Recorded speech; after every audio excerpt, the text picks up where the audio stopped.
Të gjitha palët do të konsultohen, do të krijojnë mendime të reja që të nënshkruhet marrëveshja. Përgjigjen definitive do ta japim në parim.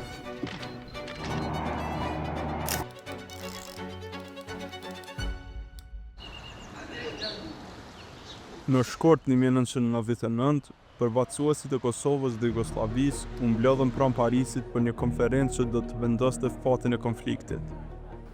Komuniteti ndërkombëtar shpresonte se negociatat do të ndalonin dhunën dhe do të sillnin stabilitet. Por ajo që ndodhi në Rambuje ndryshoi rrjedhën e historisë së Kosovës. Gjatë vitit 1998, situata në Kosovë ishte përkeqësuar ndjeshëm. Operacionet serbe kundër shqiptarëve të përplasit MUÇK krijuan një krizë humanitare që shqetësonte Evropën. Momenti që tronditi opinionin ndërkombëtar ishte masakra e Reçakut, në 15 janar 1999, ku u vran 45 civil shqiptar nga forcat serbe. I do not hesitate to describe the event as a massacre, obviously a crime against humanity. Sipas ish-presidentit Hashim Thaçi, i cili në atë kohë ishte pjesë e delegacionit kosovar, kjo ngjarje përshpejtoi organizimin e konferencës së Rambujes. Në këto negociata, Kosova u përfaqësua nga një delegacion që përfshinte një spektër të gjerë politik dhe shoqëror të shqiptarëve të Kosovës. Për herë të parë, forcat politike dhe të rezistencës shqiptare u bashkuan në një delegacion të përbashkët për Kosovë.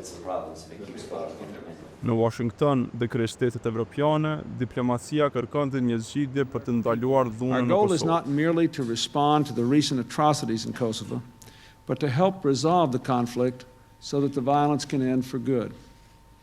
The contact group has now approved the terms of an interim agreement that would do just that.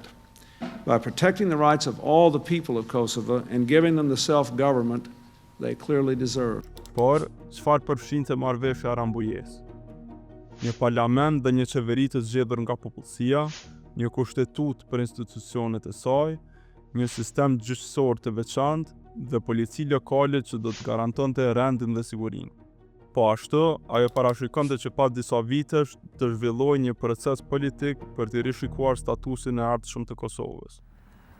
Për të garantuar zbatimin e saj, dokumenti parashikonte vendosjen e trupave të NATO-s në Kosovë, gjë që i pengonte Milošević. Pas javësh negociatash intensive dhe diskutimesh të vështira, delegacioni i Kosovës pranoi marrëveshjen e propozuar nga ndërkombëtarët.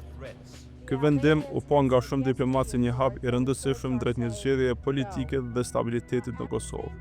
Megjithatë, delegacioni jugosllav refuzoi ta nënshkruante marrëveshjen. Dështimi i konferencës e përkeqësoi edhe më tej situatën në Kosovë. Më 24 mars të vitit 1999, NATO filloi fushatën ajrore kundër Jugosllavisë. Pas 78 ditësh bombardimesh, forcat serbe u tërhoqën nga Kosova dhe territori u vendos në administrimin ndërkombëtar, e cila më pas rezultoi me pavarësinë e Kosovës.